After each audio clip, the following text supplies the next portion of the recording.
নমস্কার, আমি তারাশঙ্কর আপনাদেরই চ্যানেল স্টার অ্যাস্ট্রো ডিভাইনে আপনাদের হার্দিক অভিনন্দন জানাই।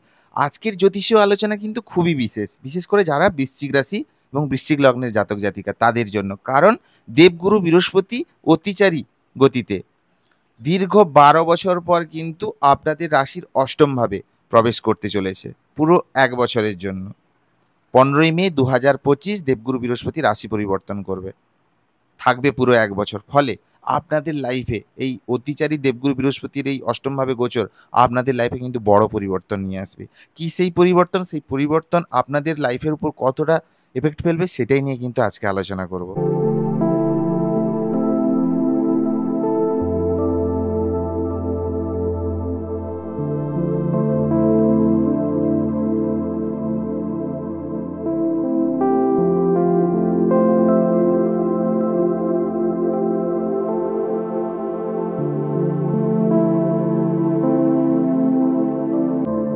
বৃশ্চিক রাশি ও বৃশ্চিক লগ্নের ক্ষেত্রে কিন্তু দেবগুরু বৃহস্পতি আপনাদের দ্বিতীয় এবং পঞ্চম ভাবের মালিক হয়ে অষ্টমে গোচর। সেক্ষেত্রে কিন্তু বৃশ্চিক রাশিদের একটাই কথা বলবো, আপনারা যে কোনো ধরনের ধন টাকা পয়সা ইনভেস্টমেন্ট করার আগে বা যে কোনো ধরনের ইনভেস্ট করার আগে একটু ভেবেচিন্তে দেখে নেবেন, যাচাই করে নেবেন।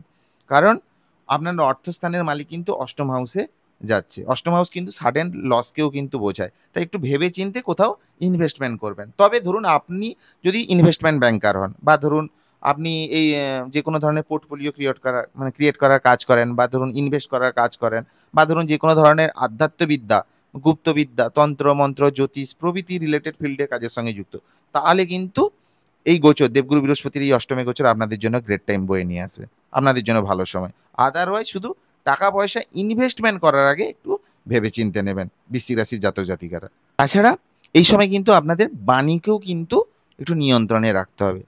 কারণ যে কোনো ধরনের কন্ট্রোভার্সাল ইস্যুতে যদি আপনি কমেন্ট করে ফেলেন বা কোনো ধরনের রাজনৈতিক ইস্যুতে আপনি এমন কিছু কমেন্ট করে ফেললেন যাতে কোনো ধরনের কন্ট্রোভার্সাল ইস্যু না ক্রিয়েট হয়, তাই ভেবেচিন্তে না কথাই বলাই কিন্তু কোনো কন্ট্রোভার্সাল ইস্যুতে আপনাদের জন্য শ্রেয় হবে। তাই বাণীকে এই সময় নিয়ন্ত্রণে রাখবেন, ভেবেচিন্তে কথা বলবেন। তবে এই সময় কিন্তু সেলফ রিয়েলাইজেশন বা ধরুন স্পিরিচুয়াল রিয়েলাইজেশনের জন্য কিন্তু গ্রেট টাইম। ধরুন নিজেকে জানা, নিজের আত্মস্বরূপকে জানা বা আধ্যাত্মিক জ্ঞান অর্জন করা। কেনই বা আপনি পৃথিবীতে এসেছেন? আপনি কে? আপনি কোথা থেকে এসছেন? নিজের আত্মস্বরূপকে জানার জন্য কিন্তু এটা গ্রেট টাইম। পৃথিবীর আসল সত্য, জীবনের আসল সত্য, গূঢ় সত্য জানার জন্য এটা কিন্তু গ্রেট টাইম। কারণ দেবগুরু অষ্টমে কিন্তু আপনাকে আধ্যাত্মিকতার দিকে কিন্তু রুচি বাড়াবে। আপনার মন আধ্যাত্মিক পথে যত যাবে আপনার মন তত প্রশান্তি থাকবে, আপনার মন ততই ভালো থাকবে। আপনি যত মেডিটেশন, জ্যোতিষ, গুপ্তবিদ্যা, তন্ত্র এইসবের দিকে আপনার মনে কিন্তু ঝোঁক কিন্তু এই সময় বাড়বে। তাছাড়া দেবগুরু অষ্টমভাবে গোচর কিন্তু আপনাকে হঠাৎ করে অর্থপ্রাপ্তির যোগও কিন্তু তৈরি করছে। আপনার হঠাৎ করে অর্থপ্রাপ্তি হতে পারে। আপনি হঠাৎ করে আনএক্সপেক্ট সাডেন গেইন আপনি আপনার জীবনে লক্ষ্য করবেন। পৈতৃক সম্পত্তি থেকে লাভ হতে পারে। যদি পৈতৃক সম্পত্তি পাচ্ছিলেন না সেক্ষেত্রে পৈতৃক সম্পত্তি পেতে পারেন। ইনহেরিটেন্স সূত্রে লাভ হতে পারে। তো দেবগুরু অষ্টমে কিন্তু আপনাকে সাডেন গেইন বা সাডেন অর্থপ্রাপ্তির যোগও কিন্তু এখানে নির্মাণ করবে।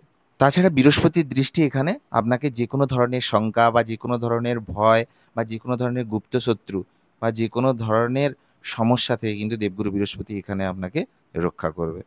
তাছাড়া একটা কথা বলবো, দেবগুরু বৃহস্পতির এই অষ্টমভাবে গোচর কিন্তু যেমন আপনাকে সাডেনলি অর্থপ্রাপ্তি করাবে, তবে একটা কথা আগেই বলেছি মনে রাখবেন যে অর্থ নিবেশ করার আগে একটু ভেবে চিন্তে করবেন। অর্থপ্রাপ্তি কিন্তু দেবগুরু বৃহস্পতি করাবে, কিন্তু নিবেশ করার আগে ভেবে চিন্তে করুন যাতে এমন জায়গায় নিবেশ করে ফেললেন যেটা আপনার সাডেন লস না হয়ে যায়। এই জায়গাটা একটু জাস্ট আপনাকে খেয়াল রাখতে হবে।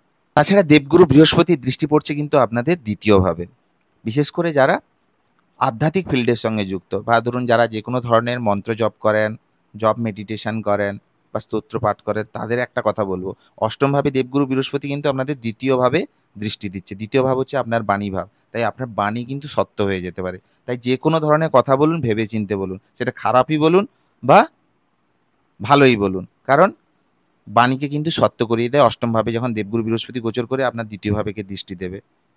আপনার যদি স্পিরিচুয়াল এনার্জি বেশি থাকে তাহলে কিন্তু আপনার বাণীকে সত্য করাবে দেবগুরু বৃহস্পতি।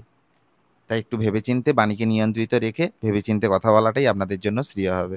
সেকেন্ডলি কি, এটা কিন্তু যারা ধরুন জ্যোতিষ রিলেটেড ফিল্ডে আছেন তাদের জন্য বেনিফিক হবে যদি একটু মন্ত্র জপ মেডিটেশন করেন সেক্ষেত্রেও। সেকেন্ডলি কি, দ্বিতীয়ভাবে দৃষ্টি আপনাদের পারিবারিক বন্ডিং, পারিবারিক পরিবারের মধ্যে আরও বন্ডিং ক্রিয়েট করাবে, আপনি পরিবারের সঙ্গে আরও ভালোভাবে জুড়তে পারবেন। তেমনই আর্থিক সঞ্চয় বা আর্থিক শ্রীবৃদ্ধি করাতেও কিন্তু দেবগুরু বৃহস্পতি এই দ্বিতীয়ভাবে দৃষ্টি আপনাকে সাহায্য করবে। তাছাড়া আপনাদের দেবগুরু বৃহস্পতি কোথায় দৃষ্টি দিচ্ছে? আপনাদের চতুর্থভাবে।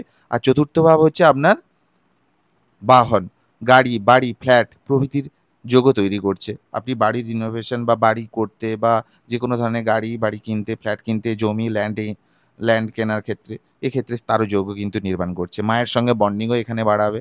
তাছাড়া দেখুন, দেবগুরু বৃহস্পতি অষ্টম ভাবে থেকে আপনার কিন্তু দ্বাদশ ভাবকেও কিন্তু অ্যাক্টিভ করবে, তার দৃষ্টি পড়ছে।